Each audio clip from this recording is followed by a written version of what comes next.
Ya, baik, eh, dengar suara saya. Dengar, Pak. Ya, baik. Berarti perkuliahan kita bisa kita mulai. Assalamualaikum warahmatullahi wabarakatuh. Alhamdulillah. Warahmatullahi wabarakatuh. Assalamualaikum ala Rasulillah wa ala ali wa mawalah.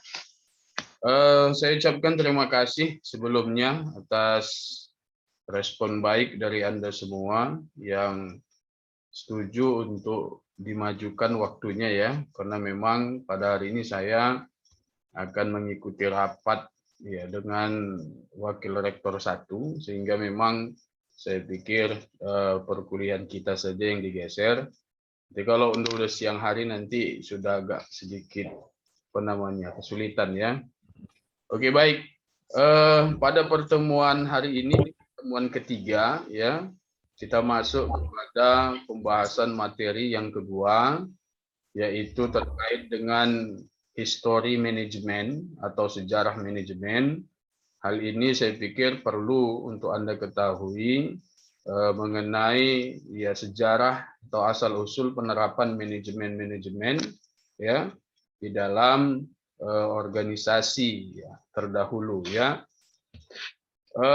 Saya awali dengan bahwa untuk mengetahui sejarah pertama kali manajemen itu ada di dalam satu organisasi, maksudnya di mana seorang manajer itu mampu mengorganisasi ya atau menerapkan prinsip-prinsip manajemen kepada orang banyak untuk mencapai tujuan, itu memang agak sulit ya.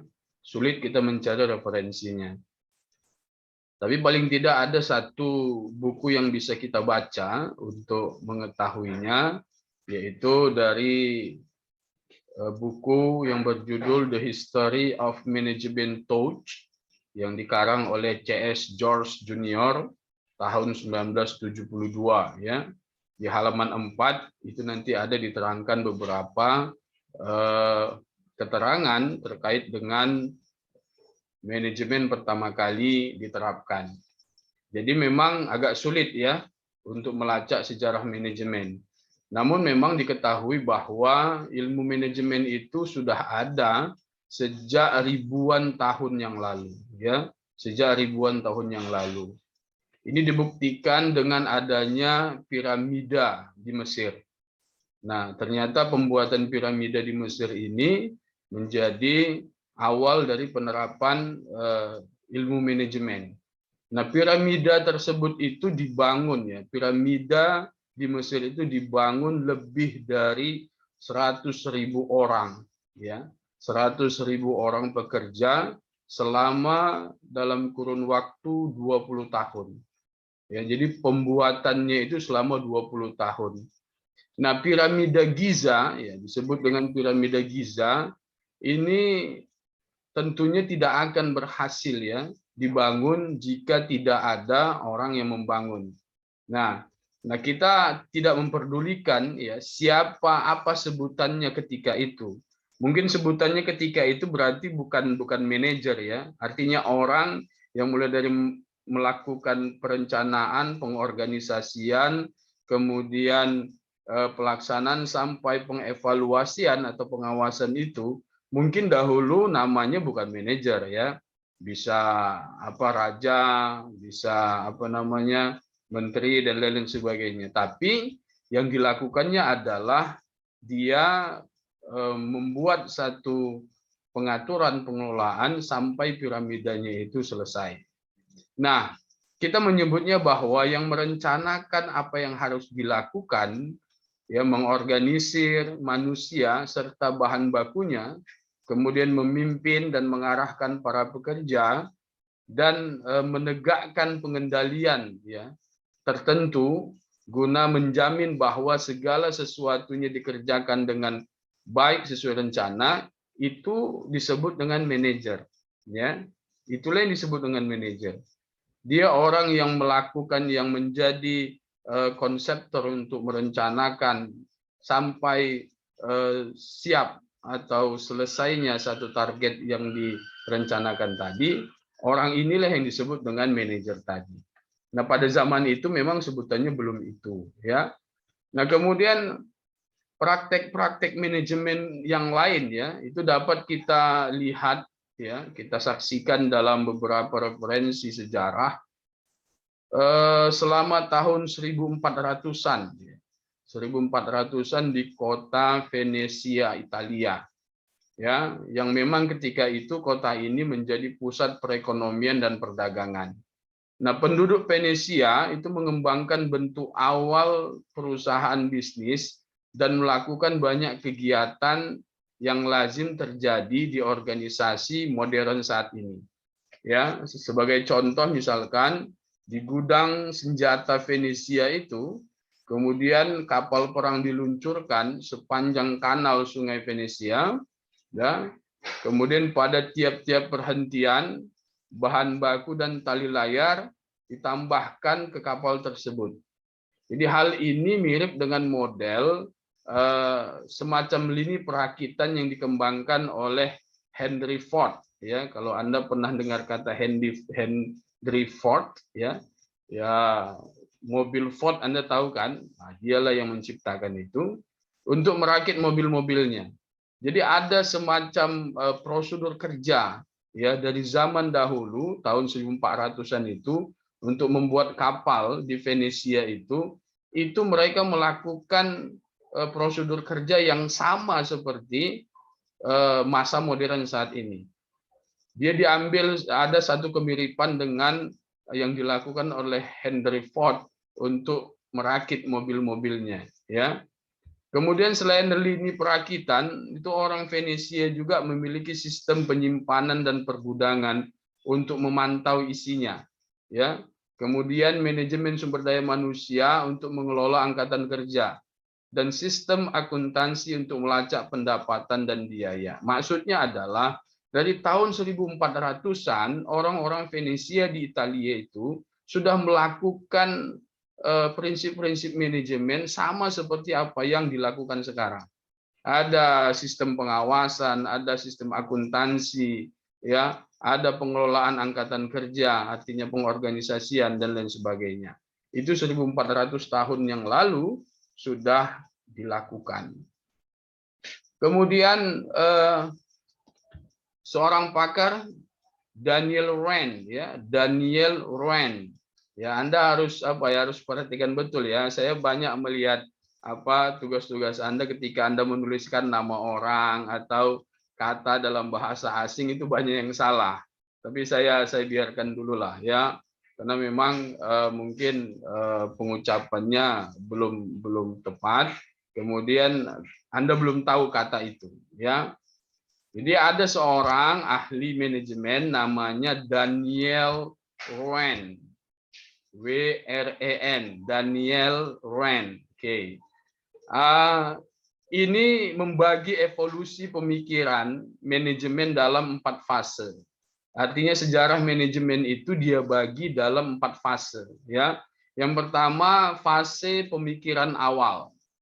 Yang kedua fase era manajemen sains atau ilmiah. Ya.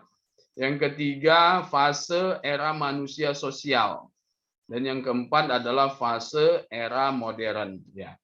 Kita akan coba bahas satu persatu keempat fase ini ya, yang menjadi bagian dari sejarah manajemen. Yang pertama fase pemikiran awal ya, fase pemikiran awal. Ini sebelum abad ke-20 itu terjadi 2 peristiwa penting dalam ilmu manajemen. Jadi sebelum abad ke-20 telah terjadi 2 peristiwa penting dalam ilmu manajemen. Yang pertama adalah peristiwa itu terjadi pada tahun 1776, 1776 tahun. Ya. Ketika Adam Smith menerbitkan sebuah doktrin ekonomi klasik yaitu The Wealth of Nation, ya. The Wealth of Nation. Dalam bukunya itu, ya, buku yang berjudul The Wealth of Nation tadi, Adam Smith mengemukakan keunggulan ekonomis yang akan diperoleh suatu organisasi atau perusahaan dari pembagian kerja atau division of labor. Nah, yaitu perincian pekerjaan ke dalam tugas-tugas yang spesifik dan berulang dengan menggunakan industri pabrik ya peniti sebagai contoh. Jadi dia memberikan contoh pabrik peniti ya. Smith mengatakan bahwa dengan 10 orang masing-masing melakukan pekerjaan khusus, perusahaan peniti dapat menghasilkan kurang lebih 48.000 peniti dalam sehari. Ya, dengan 10 orang masing-masing melakukan pekerjaan yang khusus, perusahaan peniti itu mampu menghasilkan 48.000 peniti dalam sehari. Nah, akan tetapi jika setiap orang bekerja sendiri menyelesaikan tiap-tiap bagian pekerjaan, sudah sangat hebat bila mereka mampu menghasilkan 20 peniti sehari. Nah, Smith menyimpulkan bahwa pembagian kerja dapat meningkatkan produktivitas dengan yang pertama, meningkatnya keterampilan dan kecekatan ya, keterampilan dan kecekatan tiap-tiap pekerja. Yang kedua, menghemat waktu yang terbuang dalam pergantian tugas. Yang ketiga adalah menciptakan mesin dan penemuan lain yang dapat menghemat tenaga kerja. Jadi pemikiran Adam Smith ini adalah bagaimana membuat satu pekerjaan itu menjadi efektif dan efisien. Ya, nah itu dia. Kemudian peristiwa kedua ya, yang mempengaruhi perkembangan ilmu manajemen itu adalah revolusi industri di Inggris. Mungkin waktu Anda sekolah di SMA Anda pernah mendengar yang namanya revolusi Inggris. Ya, revolusi industri di negara Inggris. Nah, revolusi industri ini menandai dimulainya penggunaan mesin ya, menggantikan tenaga manusia yang berakibat pada pindahnya kegiatan produksi dari rumah-rumah menuju tempat khusus yang disebut dengan pabrik. Jadi dahulu itu produk-produk itu dibuat di rumah-rumah, semacam home industry ya, di rumah-rumah. Tapi dengan adanya revolusi industri, ya, pekerjaan yang dilakukan di rumah-rumah tadi itu digantikan, difokuskan ke dalam suatu tempat. Itulah yang disebut dengan pabrik atau manufacturing ya, pabrikasi. Nah, perpindahan ini tentunya mengakibatkan manajer-manajer ketika itu membutuhkan teori yang dapat membantu mereka meramalkan bagaimana permintaan, ya, kemudian memastikan cukupnya persediaan bahan baku, kemudian memberikan tugas kepada bawahan, mengarahkan kegiatan sehari-hari dan lain-lain, ya, sehingga ilmu manajemen mulai dikembangkan oleh para ahli. Inilah cikal bakal banyaknya teori-teori manajemen yang diciptakan atau ditemukan oleh para pakar manajemen. Karena kalau dahulu itu disebarkan di rumah-rumah sehingga pengelolaannya itu sederhana. Nah, sekarang semua yang ada di rumah-rumah itu dikumpulkan menjadi satu di dalam suatu organisasi yang disebut dengan pabrik tadi. Nah, manajer, orang yang punya usaha itu tentunya harus ya yang mempunyai ownernya dan orang yang dipekerjakan untuk mengelolanya harus memikirkan bagaimana tujuan mereka itu tercapai ya dengan perubahan yang signifikan tadi ya, dengan mengorganisasikan dalam satu tempat yang disebut dengan pabrik tadi, berarti semua harus dipastikan berjalan dengan baik. Nah, itulah yang dilakukan oleh para manajer saat peralihan dari revolusi industri tadi ya menuju revolusi industri tadi. Kemudian tahap yang kedua, fase yang kedua adalah fase era manajemen sains atau ilmiah. Ya, nah pada era ini ditandai dengan berkembangnya perkembangan ilmu manajemen dari kalangan insinyur. Sudah ada apa namanya? Ya, mohon dimatikan Anissa Jalila apanya mic-nya ya, supaya tidak mengganggu. Baik, ya. Era manajemen ilmiah atau sains ini ditandai dengan berkembangnya perkembangan ilmu manajemen di kalangan insinyur. Artinya sudah banyak pada saat era ini orang-orang terdidik yang mempelajari teori-teori manajemen. Bahkan mereka membuat satu rangkuman-rangkuman bagaimana penerapan teori-teori manajemen itu. Nah, insinyur-insinyur itu seperti misalkan Henry Town, kemudian Frederick Winslow Taylor, ya, kita kalau di buku namanya F.W. Taylor, nama lengkapnya adalah Frederick Winslow Taylor, kemudian Frederick A. Halsey, ya, kemudian ada Harrington Emerson, ya, ini nama-nama insinyur-insinyur di era itu ya, yang melakukan perkembangan terhadap ilmu manajemen. Nah, manajemen ilmiah itu dipopulerkan oleh F.W. Taylor dalam bukunya Principles of Scientific Management. Bukunya berjudul Principles of Scientific Management. Nah, ini terbit pada tahun 1911 ya, 1911. Nah, Taylor mendeskripsikan manajemen ilmiah itu adalah sebagai penggunaan metode ilmiah untuk menentukan cara terbaik dalam menyelesaikan suatu pekerjaan.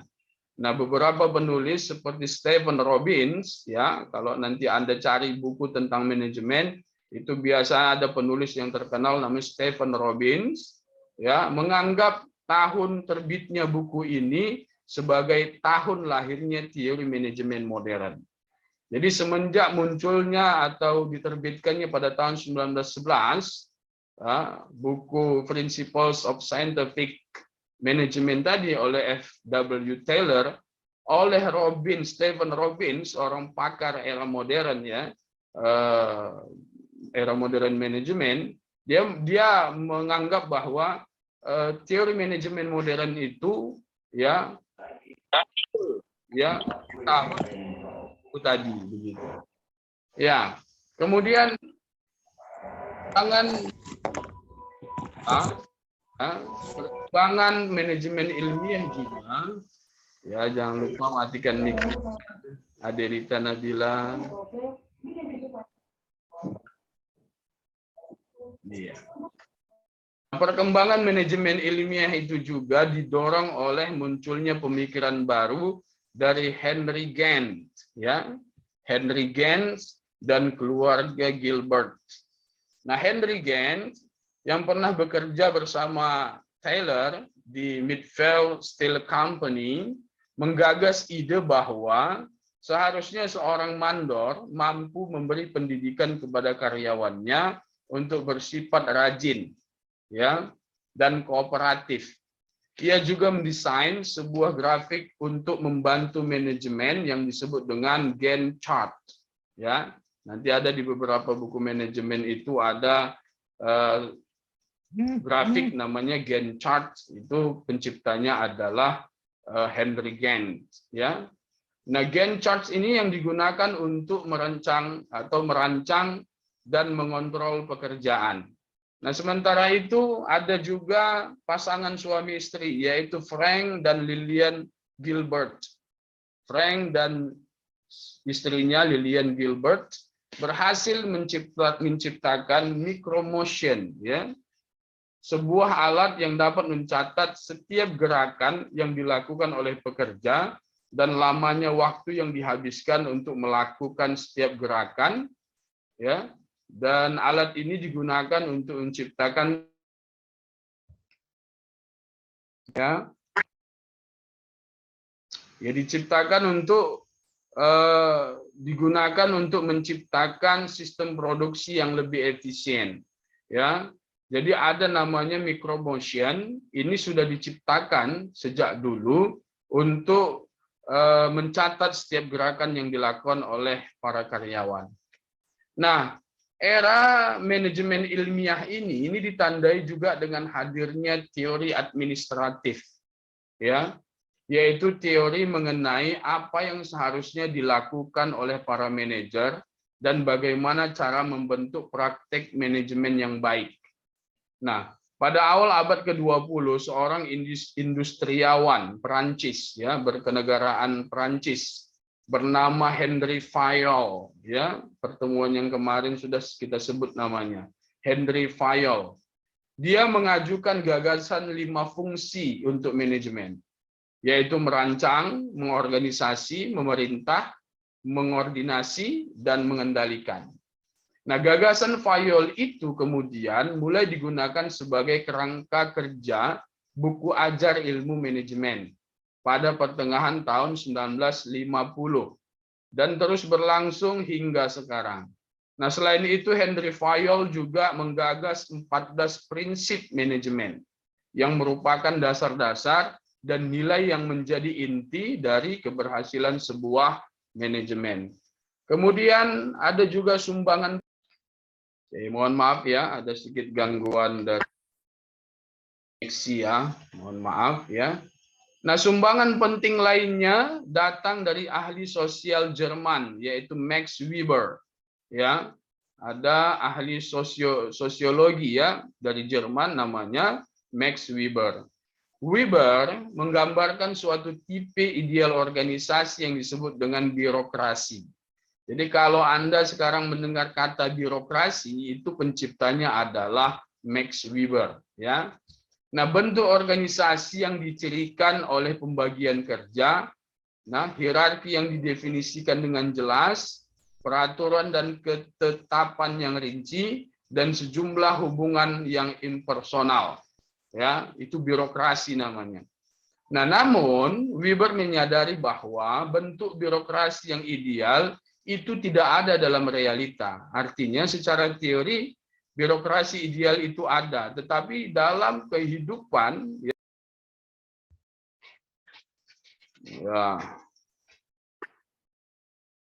luar biasa ya ujiannya ya. Baik.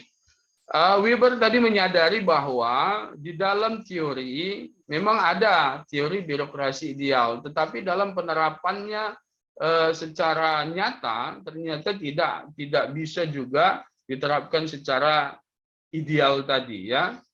Nah, dia menggambarkan bahwa tipe organisasi tersebut dengan maksud menjadikannya sebagai landasan untuk berteori tentang bagaimana pekerjaan dapat dilakukan dalam kelompok besar ya. Teorinya tersebut itu menjadi contoh ya desain struktural bagi banyak organisasi besar saat ini. Jadi sumbangan dia adalah akhirnya sampai sekarang itu desain struktural ya organisasi atau perusahaan-perusahaan besar itu ada sampai sekarang. Kemudian perkembangan selanjutnya itu terjadi pada tahun 1940-an ketika Patrick Blackett ya melahirkan ilmu riset operasi. Ya, nanti ada mata kuliah itu, riset operasi. Ya, yang merupakan kombinasi dari teori statistika dengan teori mikroekonomi. Nah, riset operasi atau operasi riset ini sering dikenal dengan manajemen sains ya. Mencoba pendekatan sains untuk menyelesaikan masalah dalam manajemen, khususnya di bidang logistik dan operasi ya. Nah, pada tahun 1946 ya, Peter F. Drucker ya, sering disebut dengan Bapak Ilmu Manajemen, itu menerbitkan salah satu buku paling awal tentang manajemen terapan ya. Nah, konsep korporasi atau konsep of the corporation. Nah, buku ini muncul atas ide Alfred Sloan atau chairman dari General Motors ya, yang menugaskan penelitian tentang organisasi. Itu terkait dengan era manajemen sains. Lalu yang ketiga, era manusia sosial. Nah, fase era manusia sosial ini ditandai dengan lahirnya behavioral school atau mazhab perilaku dalam pemikiran manajemen di akhir era manajemen ilmiah atau manajemen sains ya. Mazhab perilaku tidak dapat pengakuan luas sampai tahun 1930-an ya. Nah, katalis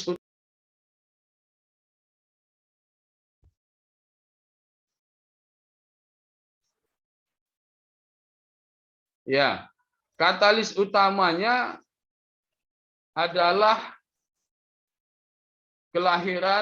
serangkaian, ya. Jadi katalis utama dari kelahiran mazhab perilaku itu adalah serangkaian studi penelitian yang dilakukan atau yang dikenal dengan eksperimen Hawthorne, ya. Nah, eksperimen Hawthorne ini dilakukan pada tahun 1920-an sampai 1930 di pabrik Hawthorne milik Western Electric Company Works, ya. Kajian ini, ya, Western Electric Company Works itu di Cicero atau Illinois, Amerika Serikat, ya. Nah, kajian ini awalnya bertujuan mempelajari penerangan lampu, ya, penerangan lampu terhadap produktivitas kerja. Ya, dia penelitian itu bagaimana apa pengaruh dari penerangan lampu terhadap produktivitas kerja. Nah, hasil kajiannya mengindikasikan bahwa ternyata insentif seperti jabatan, lama jam kerja, periode istirahat maupun upah lebih sedikit pengaruhnya ternyata terhadap output kerja, ya, output pekerja dibandingkan dengan tekanan kelompok, penerimaan kelompok seperti rasa aman yang menyertainya. Kemudian peneliti juga menyimpulkan bahwa norma-norma sosial atau standar kelompok itu merupakan penentu utama perilaku kerja individu.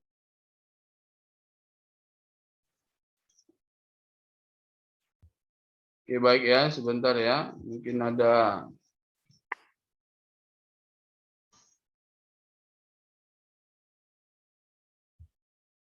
ya. Ini agak sedikit berat dia. Oke, baik. Kontribusi lainnya pada era sosial ini, ya, yaitu kontribusi yang datang dari seorang pakar yaitu Mary Parker Follett, ya. Lahir 1868, kemudian meninggal 1933, ya. Yang mendapatkan pendidikan di bidang filosofi dan ilmu politik, ya. Kemudian dia menjadi terkenal setelah menerbitkan buku yang berjudul Creative Experience pada tahun 1924. Nah, Follett mengajukan suatu filosofi bisnis yang mengutamakan integrasi sebagai cara untuk mengurangi konflik tanpa kompromi atau dominasi. Nah, Follett juga percaya bahwa tugas seorang pemimpin itu adalah untuk menentukan tujuan organisasi dan mengintegrasikannya dengan tujuan individu dan tujuan kelompok. Nah, dengan kata lain, ia berpikir bahwa organisasi harus didasarkan pada etika kelompok daripada individualisme. Dengan demikian, manajer dan karyawan itu seharusnya memandang diri mereka itu sebagai mitra atau rekan, bukan sebagai lawan. Ini adalah buah pemikiran dari Mary Parker Follett. Nah, pada tahun 1938, Chester Barnard, lahir 1886, kemudian meninggal 1961, menulis buku juga, ya, yang berjudul The Function of the Executive, ya, yang menggambarkan sebuah teori organisasi dalam rangka untuk merangsang orang lain, memeriksa sifat sistem koperasi. Nah, melihat perbedaan antara motif pribadi dan organisasi, Barnard kemudian menjelaskan dikotomi efektif dan efisien. Menurut Barnard, efektivitas itu berkaitan dengan pencapaian tujuan, dan efisiensi adalah sejauh mana motif-motif individu dapat terpuaskan. Nah, Barnard memandang bahwa organisasi formal sebagai sistem terpadu, ya, yang menjadikan kerjasama, tujuan bersama, dan komunikasi sebagai elemen universal. Sementara itu, pada organisasi informal, ya, komunikasi, kekompakan, dan pemeliharaan perasaan atau harga diri itu lebih diutamakan, ya. Barnard juga mengembangkan teori penerimaan otoritas, yang didasarkan pada gagasan bahwa atasan hanya memiliki kewenangan jika bawahan menerima otoritasnya. Ya. Kemudian masuk kita pada fase era modern, artinya era manajemen modern. Saat inilah ya. Nah, era modern ditandai dengan hadirnya konsep TQM, ya, Total Quality Management, ya, atau artinya adalah manajemen kualitas total, ya. Nah, TQM ini pada abad ke-20 diperkenalkan oleh beberapa pakar manajemen. Nah, yang paling terkenal diantaranya adalah W. Edward Deming, lahir tahun 1900 sampai 1993 tahun. Berarti umurnya 93 tahun. Ya. Yang kedua adalah Joseph Juran, ya, lahir pada 1904. Deming ini orang Amerika, ya, dianggap sebagai bapak kontrol kualitas, ya, di Jepang, ya. Orang Jepang menganggapnya sebagai kontrol kualitas, bapak kontrol kualitas. Nah, Deming berpendapat bahwa kebanyakan permasalahan dalam kualitas itu bukan berasal dari kesalahan pekerja, tapi kesalahan itu muncul dari sistemnya. Nah, Deming menekankan bahwa pentingnya mengingatkan kualitas dengan mengajukan teori 5 langkah reaksi berantai. Ia berpendapat bila kualitas dapat ditingkatkan, maka biaya akan berkurang karena berkurangnya biaya perbaikan dengan sedikitnya kesalahan, ya, atau minimnya penundaan dan pemanfaatan yang lebih baik atas waktu dan material. Nah, yang kedua, produktivitas bisa meningkat. Kemudian yang ketiga, pangsa pasar meningkat karena peningkatan kualitas dan penurunan harga. Nah, yang keempat adalah profitabilitas perusahaan meningkat sehingga dapat bertahan lama dalam suatu bisnis. Kemudian jumlah pekerjaan juga meningkat, ya. Deming kemudian mengembangkan 14 poin rencana untuk meringkas pengajarannya dengan peningkatan kualitas, ya. Kemudian kontribusi yang kedua setelah Deming tadi adalah Joseph Juran, ya. Nah, Joseph Juran ini dia menyatakan bahwa 80%, ya, cacat disebabkan karena faktor-faktor yang sebenarnya dapat dikendalikan oleh manajemen, ya. Dari teorinya ia mengembangkan trilogi manajemen. Jadi kalau Anda nanti mendengar atau melihat buku ada istilah trilogi manajemen, ini yang mengkonsepnya adalah Joseph Juran, ya. Apa itu trilogi manajemen, ya? Trilogi manajemen itu memasukkan perencanaan, pengawasan, ya, dan peningkatan kualitas. Nah, Juran mengusulkan manajemen untuk memilih satu area yang mengalami pengawasan kualitas yang buruk, ya. Area tersebut kemudian dianalisis, kemudian dibuat solusi dan diimplementasikan. Nah, itu pemikiran dari Joseph Juran. Nah, yang saya jelaskan dari tadi ada 4 fase tadi. Inilah fase-fase awal sejarah dari mulai dari penemuan-penemuan ilmu-ilmu teori manajemen, ya, yang bisa kita nikmati sekarang dan yang akan Anda pelajari, ya. Karena ini sebuah pengantar, jadi saya ingin menyajikan kepada Anda pengantar-pengantar sebelum Anda masuk kepada mempelajari dalam detail manajemen itu. Contoh misalkan tadi riset operasi riset, nanti Anda akan ikuti itu di semester 6. Kemudian manajemen-manajemen yang lain. Jadi kalau kita ingin sebelum masuk kita ke sana, kita harus paham dulu, ya, kita harus paham dulu.